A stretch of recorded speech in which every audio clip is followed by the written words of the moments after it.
CMR ఇప్పుడు మరింత వైభవంగా విశాలంగా మన ఉప్పల్లో గ్రాండ్ రీఓపెనింగ్ 28 మార్చ్. మన మల్లారెడ్డి గారి నియోజకవర్గంలో అక్క మరి వారి కోరిక పైన మాట ఎందుకు కోరుతా ఉన్నారు? 2 నిమిషాలు. జై తెలంగాణ, జై కేసీఆర్, జై కేటీఆర్, జై మల్లారెడ్డినా, జై తెలంగాణ. తెలంగాణ ప్రభుత్వం వచ్చినాక అయ్యా ఆనాడు ఎట్లుంది ఈనాడు ఎట్లుంది నాయన.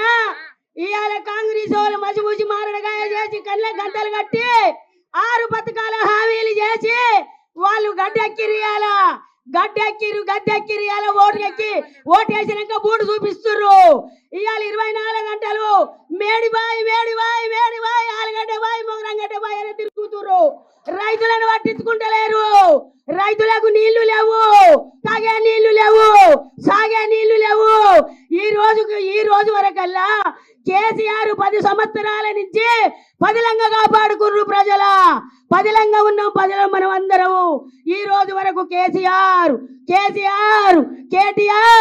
ఆనాడు ఉద్యమాలు చేసిర్రు, జై తెలంగాణ అన్నారు, జైలుకూడు విన్నారు, లాఠీ దెబ్బలు విన్నారు, జై తెలంగాణ అంటూ నినాదాలు చేసిండు మా అన్న కేసీఆర్. మా అన్న జైల్లో పోయి చిప్పకూడు తిన్నాడు, జైలు దెబ్బలు తిన్నారు. ఆనాడు బీజేపీ వాళ్ళు వచ్చి జై తెలంగాణ అని జెండా లేపిర్రా, కాంగ్రెస్ వాళ్ళు వచ్చి లేపిర్రా జై తెలంగాణ అని. ఏనాడు లేపలేదు.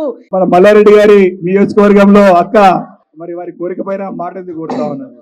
2 నిమిషాలు. జై తెలంగాణ, జై కేసీఆర్, జై కేటీఆర్, జై మల్లారెడ్డినా, జై తెలంగాణ.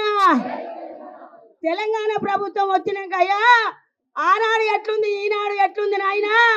ఇవాళ కాంగ్రెస్ వాళ్ళు మసిమూసి మారడగాయ చేసి కళ్ళ గంటలు కట్టి 6 పథకాల హామీలు చేసి వాళ్ళు గడ్డెక్కిరు. ఓటేసినాక బూడు చూపిస్తుర్రు. ఇవాళ 24 గంటలు మేడిబాయి ఆలుగడ్డ బాయి మొగరంగడ్డ బాయి అని తిరుగుతుర్రు. రైతులను పట్టించుకుంటలేరు. రైతులకు నీళ్లు లేవు, తాగే నీళ్లు లేవు, సాగే నీళ్లు లేవు. ఈ రోజు వరకల్లా కేసీఆర్ 10 సంవత్సరాల నుంచి పదిలంగా కాపాడుకుర్రు ప్రజల. పదిలంగా ఉన్నాం ప్రజలు మనం అందరం. ఈ రోజు వరకు కేటీఆర్ ఆనాడు ఉద్యమాలు చేసిర్రు, జై తెలంగాణ అన్నారు, జైలుకూడు విన్నారు, లాఠీ దెబ్బలు విన్నారు, జై తెలంగాణ అంటూ నినాదాలు చేసిండు మా అన్న కేసీఆర్. మా అన్న జైల్లో పోయి చిప్పకూడు తిన్నాడు, జైలు దెబ్బలు తిన్నారు. ఆనాడు బీజేపీ వాళ్ళు వచ్చి జై తెలంగాణ అని జెండా లేపిర్రా, కాంగ్రెస్ వాళ్ళు వచ్చి లేపిర్రా జై తెలంగాణ అని. ఏనాడు లేపలేదు. సుమన్ టీవీలో మీ పర్సనల్ అండ్ బిజినెస్ ప్రమోషన్స్ కోసం కింది నెంబర్కి కాంటాక్ట్ చేయండి.